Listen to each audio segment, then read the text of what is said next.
Oke, assalamualaikum dan selamat pagi. Oke, sesi PDPR pagi ini Cikgu teruskan untuk tajuk bab 9, yaitu bumi. Oke. Oke, jadi kita akan lihat tajuk 9.1 ya, yaitu sistem dan juga struktur bumi ya. Oke. Oke, sistem bumi terdiri daripada 4 komponen ya, 4 komponen, yaitu atmosfera, biosfera, hidrosfera, dan geosfera yang saling berhubung kait. Oke, rasanya istilah ini kamu biasa dengar semasa kamu di sekolah rendah dahulu, ataupun kamu jumpa ya dalam mata pelajaran geografi ya. Nah, jadi istilah-istilah ini tidak asing lah, oke, kepada pelajar. Oke, hidrosfera. Oke, hidrosfera ini merujuk kepada zona air yang merangkumi sungai, tasik, lautan, dan juga air yang terperangkap sebagai ais di bawah tanah dan uap air dalam atmosfera. Oke, bila disebut hidro bermaksud merujuk kepada air ya yang ada di atas muka bumi inilah. Oke, kawasan-kawasan yang mempunyai air. Atmosfera. Oke, atmosfera pula merujuk kepada zon udara yang menyeliputi permukaan bumi. Jadi kalau kita mendongak ke langit, kita akan lihat atmosfera. Kawasan ini luas ya, kawasan ini tinggi. Oke, atmosfera ini dia ada lapisan-lapisan. Ya, nanti kita akan melihat lapisan tersebut. Oke, biosfera. Nah, tengok tuh, ada gambar virus COVID lagi, ya. Oke. Oke, nah ini gambar hewan ya. Gambar apa nih? Hutan, ya. Oke, gambar kanak-kanak, gambar tumbuhan, dan juga gambar mikroorganisme ataupun virus. Oke, zon hidupan yang terdiri daripada beraneka hidupan seperti manusia, haiwan, tumbuhan, dan juga hidupan seni. Oke, kalau kita melihat sekeliling kita, maka itulah biosfera ya. Oke, kita berada pada bagian biosfera di mana terdiri daripada aneka hidupan. Sama ada manusia, hewan, tumbuhan, ataupun hidupan yang seni seperti mikroorganisme. Oke, seterusnya geosfera. Oke, geosfera ini merujuk kepada kawasan yang berbatu-batu ataupun tanah di atas permukaan bumi. Oke, kalau biosfera tadi dia merujuk kepada hidupan. Ya, kalau geosfera ini bukan hidupan, yaitu batu dan tanah. Ataupun dengan lebih kata mudah, apa yang ada di atas permukaan bumi yang tidak hidup. Ya, oke. Jadi dua sajalah kalau kita mau sentuh kan, yaitu batu ataupun tanah. Oke. Stratifikasi atmosfera. Seperti yang cikgu nyatakan tadi, lapisan atmosfera ini dia ada lapisan-lapisan yang membentuknya. Ya. Oke, lapisan-lapisan ini mempunyai peranan masing-masing. Oke, kalau kita melihat langit, oke, kamu akan nampak ya, lapisan paling atas tuh dia berwarna biru lah, ya. Oke, apa berlaku kepada kawasan yang berada di luar bumi? Itu juga masih dikira sebagai lapisan kan. Oke. 5 lapisan itu adalah troposfera, ya, troposfera, stratosfera, mesosfera, termosfera, dan juga eksosfera. Nah, ini 5 lapisan, ya, yang ada pada atmosfera lah. Oke, ini dia punya peranan. Oke, troposfera, kawasan yang boleh kapal terbanglah, ya. Kawasan itu mungkin jarak dia beberapa puluh kilometer ataupun beberapa kilometer dari permukaan bumi, di mana kita boleh melihat, ya, pesawat itu terbang. Jadi pesawat terbang ini dia akan terbang di kawasan troposfera, ya, di bagian bawah ini, ya, ini. Oke, di bagian sini antara troposfera ini ada satu lapisan dipanggil stratosfera, ya, kawasan ini. Ini yang cukup begitu tadi. Dia nampak gelap sudah. Kalau di sini ini warna biruan. Oke, seterusnya lapisan mesosfera. Ini jauh, ya, di atas daripada stratosfera. Oke, di atas mesosfera lapisan termosfera, dan di paling atas sekali mana kawasan ini diletakkan satelit dipanggil eksosfera, ya. Oke, ada jarak antara satu lapisan dengan lapisan ini, ada dia punya jarak dia. Kita lihat. Oke. Lapisan troposfera dia bermula daripada atas tanah, ya, di atas tanah, naik sehingga 13 kilometer. Nah, maksudnya jarak dia sehingga 1300 meter. Oke, kawasan lapisan termosfera ini tempat benda hidup bernapas, angin bertiup, hujan, kejadian awan, hujan, salji terbentuk. Ya, jarak dia dalam 13 kilometer. Oke. Lapisan stratosfera pula. Oke.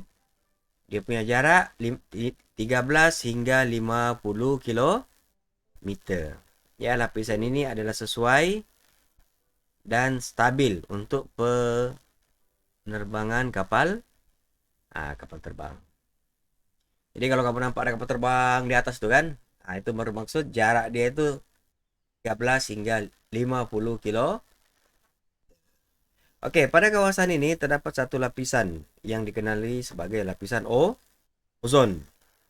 Lapisan ozon ini sangat penting kepada kehidupan karena dia berfungsi menyerap sinaran ultra ungu matahari.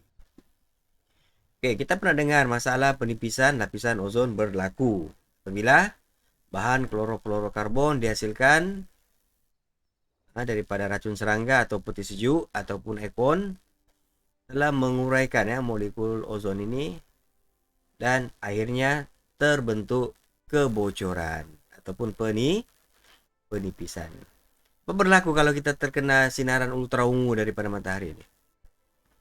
Oke, sinaran ultra ungu ini yang berbahaya, ya. Oke, kalau kita terdedah secara langsung dalam jangka masa yang lama, dia boleh menyebabkan kanser kulit. Jadi kalau lapisan ozon ini sudah habis ataupun menipis, maka kita akan terdedah kepada sinaran ultra ungu dan ramailah nanti akan kena kanser kulit. Oke. Tapi masa kini sudah ada bahan klorofluorokarbon ini sudah diharamkan, ya, penggunaan dia. Jadi mungkin dalam tempo jangka masa lama lapisan ozon kita ini tidak akan nipis lah. Oke, lapisan yang seterusnya yaitu lapisan mesosfera seperti yang cikgu nyatakan tadi. Jaraknya adalah 50 hingga 80 kilometer. Oke, lapisan ini sangat penting sebagai benteng. Benteng, ya, benteng kepada kita punya bumi, ya. Biasanya Kalau ada apa orang kamu selalu sebut tai bintang ataupun meteoroid ya. Nah, apabila dia memasuki kawasan bumi, biasanya dia akan melalui lapisan mesosfera dahulu. Ya, sebelum dia sampai ke lapisan stratosfera, troposfera, dan ke bumi lah. Nah, tapi sebelum dia sampai, dia perlu melalui lapisan ini. Nah, disinilah berlakunya penghancuran. Ya, oke. Meteoroid ataupun tai bintang nih, kalau dia melalui kawasan ini, dia akan hancur. Oke, dia akan terbakar. Kalau tidak, banyak sudah itu.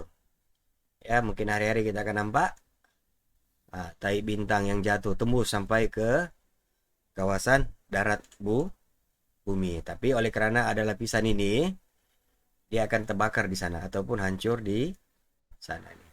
Jauh nih kan? Ya, 50 hingga 80 kilometer. Oke. Oke, juga dikenali sebagai ionosfera ya, yang tadi nih. Mesosfera ini. Oke.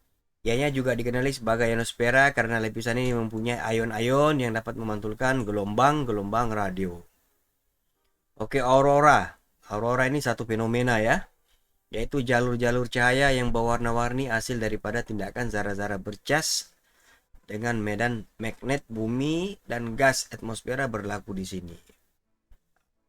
Apa nama? Fenomena aurora ini nampak nih, aurora ini ya. Coba kamu Google dia punya YouTube. Cantik ini ya, berwarna-warni. Macam apa nama pertunjukan. Kalau kamu nampak sukan Olimpik itu kan penutupan dia pertunjukan cahaya laser. Tapi sebenarnya bukan cahaya laser nih ya. Cahaya berwarna-warni hasil tindakan zara-zara bercas. Ya. Oke, seterusnya lapisan termosfera. Oke, ini sangat jauh lah ya, sangat jauh. Ya, dia punya jarak 480 km ke atas. Jadi kawasan ini mengandungi gas-gas ringan seperti helium dan juga hidrogen. Oke, udara bertambah nipis ya, menghala ke angkasa lepas. Oke, kemudian satelit. Satelit sama ada satelit komunikasi ataupun satelit penyiaran berada pada lapisan eksosfera ya. Jadi kalau kamu ada astro itu, di rumah kamu ada astro ataupun kamu ada siaran TV satelit, satelit pemancar itu dia berada di atas 480 km daripada kita punya rumah. Sangat jauh kan? 480 km. Ya, jarak dia dari Lahadato ke Kota Kinabalu. Lebih kurang lah kan? Oke, ini adalah gambaran ya tentang lapisan-lapisan yang ada pada kita punya atmosfera ya. Oke, semakin tinggi kilometer ya, semakin altitude. Altitude ini maksudnya ketinggian daripada tanah ke atas. Apa yang berlaku? Tekanan piawai. Tekanan piawai pada aras laut. Ya, dia akan meningkat 100.001 325 Pa. Itu dia punya tekanan. Ya. Tekanan dia semakin apa? Semakin meningkat. Ini. Tengok ya. Ini 20.000, 40.000, 60.000. Sehingga 120.000. Maksudnya tekanan dia akan meningkat apabila semakin tinggi. Hubungan tekanan udara dengan altitude. Altitude ini bermaksud ketinggian. Semakin kita naik ke atas, tekanan dia semakin tinggi. Sebab itu kalau kamu naik bangunan tinggi kan, kamu rasa genggam telinga kamu itu berdegung. Ya, bangunan yang 50 tingkat, ya 100 tingkat. Ataupun kamu mendaki Gunung Kinabalu, tekanannya sangat tinggi. Oke? Semakin tinggi, tekanan semakin kuat. Apa berlaku kepada objek? Objek itu dia akan meletup lah. Ya. Oke, objek itu akan pecah. Ataupun meletup. Sekiranya tekanan itu tidak boleh ditampung oleh objek tersebut. Kalau dia boleh tampung, dia akan naik lagi. Naik. Sampai satu tahap. Kecuali dia memang dicipta untuk melepasi tekanan 100.000 Pa. Ya. Kalau tidak, dia akan pecah lah. Ya, kamu terpikir ya, mungkin kalau ada balon yang kita lepaskan ke udara, balon itu akan naik terus kan. kamu terbayang apa berlaku kepada balon itu? Balon itu dia akan naik sampai satu tahap, tekanan di luar itu terlalu kuat, maka dia akan pecah ataupun meletup. Oke, kapal terbang dia terbang pada keadaan ini kan. 10 km hingga 30 km. Dia tidak boleh terbang lebih daripada 50 km. Sebab apa? Tekanan ini semakin tinggi. Nanti dia akan pecah atau meletup. Oke, stratifikasi pula dalam lautan. Nah, kalau tadi kita lihat daripada tanah itu naik ke atas. Sekarang pula ini lautan. Oke, lautan juga boleh dibagikan kepada zon-zon yang berbeza, daripada zon yang boleh ditembusi cahaya kepada zon yang langsung tidak boleh ditembusi oleh cahaya ataupun zon gelap. Nih. Oke. Pernah tak kamu bayangkan? Kalau lautan itu sampai 10.000 meter ataupun 10 kilometer. Untuk pengetahuan pelajar ya, lautan yang paling dalam ini terletak di zon kita lah, rampiran dengan Sabah, di antara Sabah dan juga Filipina, namanya Jurang Mariana. Oke, Jurang Mariana ini sudah dikenal pasti ya sebagai lautan yang paling dalam, melebihi 10.000 meter ataupun 10 kilometer. Oke, mari kita lihat dia punya zone ya. Oke, zon permukaan. Oke, zon ini air adalah sangat cetek lah. Ini kalau kamu pergi pantai, yang sampai kamu punya buku lali sampai pinggang itu kan, kamu boleh nampak hidupan yang ada pada yang ada di situ ya. Oke, ini zon permukaan. Tapi di sini kalau kita lihat zon permukaan ini, dia sehingga 200 meter. Oke. Oke, selepas zon permukaan kita panggil zon tengah malam. Zon tengah malam. Kenapa dipanggil zon tengah malam? Karena zona ini mempunyai sedikit cahaya ataupun tidak ada cahaya ya. Oke, di kawasan ini tumbuhan sukar untuk hidup.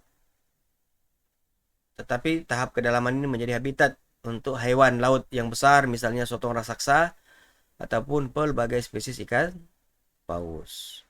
Ini zon tengah malam ya. 200 hingga 1.500 meter. Oke. Seterusnya zon gelap. Zon gelap pula ialah zon yang amat dalam, yaitu 1.500 meter sehingga 10.000 meter. Oke, kebanyakan hewan dalam zon ini mempunyai badan yang berkilau atau bersinar dalam gelap. Ada hewan yang hidup di sini ya. Oke, sebab itu baru-baru ini kita ada dengar cerita kapal selam Indonesia ya yang karam. Dia karam, dia akan tenggelam secara perlahan lah. Sebenarnya apa yang berlaku apabila dia turun sampai ke kawasan 10.000 meter nih? Tekanan macam juga kalau tadi itu. Ya di sini kan, semakin tinggi tekanan semakin kuat. Dalam laut pun sama. Apabila kita semakin masuk ke dalam laut, tekanan dia semakin kuat. Jadi apa berlaku kepada kapal selam itu? Pecah ataupun patah. Dia patah ataupun dia pecah sebab tekanan dia semakin kuat. Sebab itu manusia dia tidak boleh menyelam sampai ke bagian zon gelap ini, kecuali dia mempunyai peralatan khas yang boleh menahan tekanan. Kapal selam pun tidak akan sampai di sini ya. Kapal selam pun dalam kawasan zon tengah malam jadi. Tidak tahulah pula kalau kapal selam yang memang kita tidak tahu dia punya rahasia lah. Mungkin dia boleh menyelam lah, tapi memang kapal selam itu dibina khas yang boleh tahan tekanan kuat. Oke, taburan air. Oke, kita pergi kepada topik seterusnya di sini. Ini tadi ciri-ciri lah ya laut dalam. Sekarang kita masuk kepada taburan air di bumi. Untuk pengetahuan pelajar, permukaan bumi kita ini dipenuhi oleh 70% air ya. Maksudnya apa? 70% permukaan bumi kita ini adalah air. Oke. Kalau dikira kawasan darat cuma 30% saja. Ya, kalau kamu tengok map pun laut itu lebih banyak kan? Kawasan laut itu lebih luas daripada kawasan darat. Oke, lautan mempunyai kandungan air yang banyak. Air laut mengalami penyedotan oleh sinar matahari dan dibawa ke darat oleh awan sebelum turun semula ke sungai sebagai air Dan oke, air sungai ini pula akan mengalir ke laut semula. Oke, proses kitara ini akan berlaku secara berterusan. Maksudnya tidak pernah habis lah kan? Daripada air laut dan naik semula jadi awan, bila jadi awan, dia berat, turun sebagai hujan, masuk ke sungai, mengalir balik ke laut. Jadi proses itu berlaku berulang kali sejak bumi ini dicipta. Oleh itu dikatakan bahwa jumlah air yang terkandung dalam bumi ini di permukaan bumi dan di seluruh adalah sentiasa tetap. Oke, nah ini dia punya proses. Ya, kenapa air tidak pernah habis? Nah, inilah dia punya proses. Berlaku secara berterusan melalui proses sejatan. Oke, kondensasi. Oke, proses penjejatan akan menukarkan apa tuh? Air itu kepada uap air. Naik menjadi apa? Naik ke atas, kemudian turun semula sebagai air hujan. Kemudian mengalir ke sungai ataupun ke laut. Oke, pada waktu siang berlaku lagi penyejatan. Oke, proses ini akan berlaku secara berterusan. Oke, lapisan bumi. Oke, bumi boleh dibagi kepada 3 lapisan, yaitu kerak, mantel, dan teras. Ini pun rasanya kamu sudah belajar di sekolah rendah dahulu ya. Oke, lapisan bumi nih.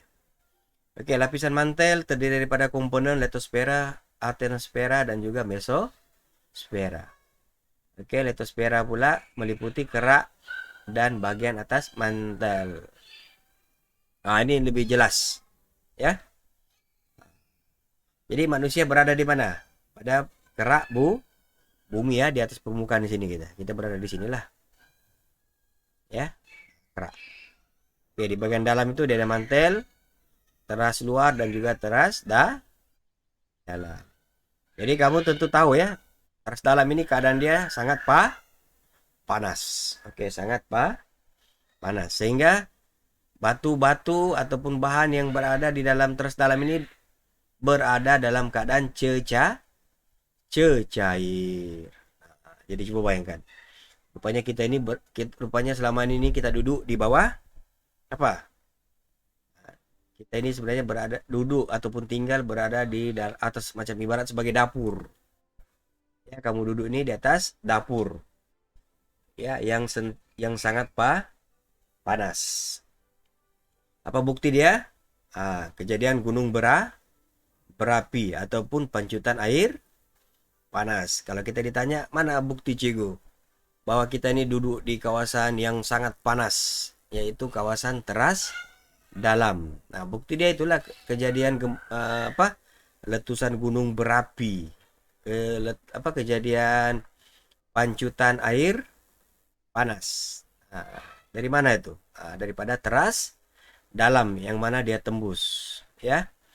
Nah, ini kalau udah meletup ini habis kita semuanya. Oke. Oke, bumi adalah satu-satunya rumah bagi semua hidupan, ya. Nah, kalau kamu belajar planet daripada planet Marikh sampailah ke planet Pluto, semua planet ini tidak ada hidupan, ya, tidak ada hidupan kecuali bumi. Nah, itulah tempat kita tinggal. Oke, sesuai untuk semua hidupan karena suhu bumi tidak terlalu panas ataupun terlalu sejuk. Oke, kenapa? Karena kedudukan bumi berada tidak terlalu dekat dengan matahari ataupun tidak terlalu jauh dengan matahari. Selain itu, wujud air dan juga oksigen menyebabkan bumi sesuai untuk semua hidupan. Jadi, kita perlulah apa? Mencintai bumi dengan menjaga alam sekitar dengan baik. Alright. Kita sampai di sini saja. Oke, untuk hari inilah. Oke. Wih, lab sudah. Oke. Jadi ini lebih kepada pengetahuan, ya, ini lebih kepada pengetahuan saja.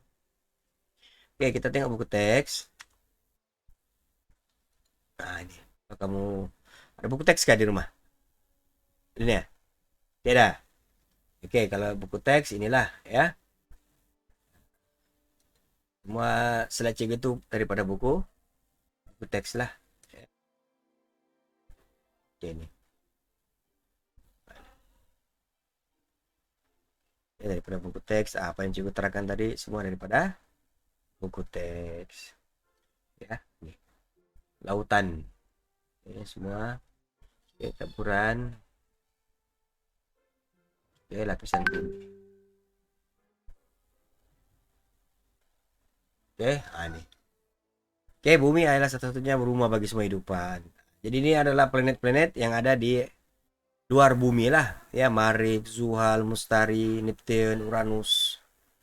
Ya, semuanya ini tidak ada hidupan, ya, tidak ada hidupan kecuali bumi. Oke, ahli sains sedang mengkaji ya planet lain yang sesuai untuk didiami oleh semua hidupan supaya kita dapat berpindah ke planet tersebut pada masa hadapan. Nah, mudah-mudahan ya. Kalau kamu ikut perkembangan sekarang ini manusia dia apa? Dia boleh sudah terbang ke angkasa lepas ya menggunakan roket. Kalau dulu orang biasa tak boleh, kecuali angkasawan lah yang sudah apa? Sudah terlatih. Nah, sekarang ini mereka buat satu roket, maksudnya orang awam pun kalau kamu ada duit, kamu boleh naik roket itu untuk naik ke angkasa lepas. Sebab di angkasa lepas itu dia ada satu stasiun ya. Stasiun yang manusia boleh tinggal di sana. Dia punya keadaan macam di bumi. Dia ibarat rumah lah. Rumah yang terapung di angkasa, tapi manusia boleh ke situ. Nah, cuma pada masa kini terhad karena kosnya sangat tinggi. Kemarin itu kalau kamu masih ingat, angkasawan Malaysia kan, dia naik ke atas. Oke, itu saja untuk hari ini. Terima kasih pelajar yang hadir. Ya, soalan nanti mungkin kita bagi ini, mungkin tidak ada soalan lah ya. Kita bagi satu kali lah dengan tajuk ya. Oke, makasih. Kita jumpa lagi pada sesi PDB akan datang. Assalamualaikum warahmatullahi taala wabarakatuh. Kita jumpa lagi. Bye. Salam cikgu.